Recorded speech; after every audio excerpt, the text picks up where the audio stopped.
अशी आता दिवाळीची शॉपिंग करत असते ना, लय भारी, लय मजा येणार आहे आता. रेशमे, जर तू 4-5 हजार खर्च केले तुला घरी गेल्यावर ठोकीत असते मी, नाही ते हिथच ठोकीन. मी गपचूप घेत असते, यांना काय कळणार आहे? काय म्हणते? काय नाही. काय काय मम्मी मला दिवाळीला हेच घागरा घ्यायचाय. एवढा महागाचा घागरा? 4-5 हजाराचा घागरा असं नाही हो. दिवाळीला एवढे महागाचे कपडे काय करायचे? आणि तसं पण ह्या दिवाळीला घातलं तर डायरेक्ट पुढच्या दिवाळीला घागरा निघन. मग काय गबस, तिला पाहिजे ते घेऊ दे. लेकीसाठी काय पण, सुनासाठी काहीच नाही. अरे किती दिल्या? 100 रुपये. कशाला आल्या 100? 25 ला दे. देतो का? चालले बघ.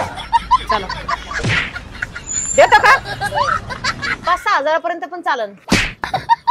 बरं मम्मी तुम्ही करा शॉपिंग, मी पार्लरला जाऊन आले. आता पार्लरला कशाला? माझ्या फेसवरती ना खूप सारे फेशियल हेअर आले, अप्पर लिप्स, परत आयब्रो सगळंच करून येते. मग पार्लर मध्ये जाऊन त्रास कशाला करून घ्यायचा तुम्हाला? त्यापेक्षा ना मग हे वापरा ना, अर्बन योगचं इलेक्ट्रिक फेशियल हेअर रिमूव्हर. याने काय होणार आहे? माझ्या पण फेसवरती ना खूप हेअर येतात, मी हेनीच रिमूव्ह करते. माझ्या आयब्रो असू किंवा अपर लिप्स असू, घरच्या घरी होतं ते पण नो पेन. हे रिमूव्हर दिसायला एकदम लिपस्टिक सारखं आहे. याच्यामध्ये पॉवर बटन आहे जे ऑन करून घ्यायचं. त्यानंतर चार्जिंग पॉइंट आहे, चार्जिंग कॉर्ड सुद्धा ह्यांनी सोबतच दिलेला आहे. आणि ह्याला क्लीन करायचं पण खूप सोपं आहे. एक छोटासा ब्रश दिलेला आहे, त्याने असं क्लीन करून घ्यायचं.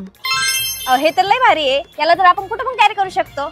पण तुम्ही हे घेतलं कुठून? अमेझॉन वरून, नाहीतर मग फ्लिपकार्ट वरून. जर तुम्हाला घ्यायचं असेल तर माझ्या इंस्टाग्राम मध्ये लिंक आहे, तिथून तुम्ही घेऊ शकता. ही काय मला साडी आवडत नाही. 10,000 वाली दाखवा ना. रेशमे, घरी चल. कमून चल. आत्या, हो पुढं. दिवाळी. चल, पुढं चल.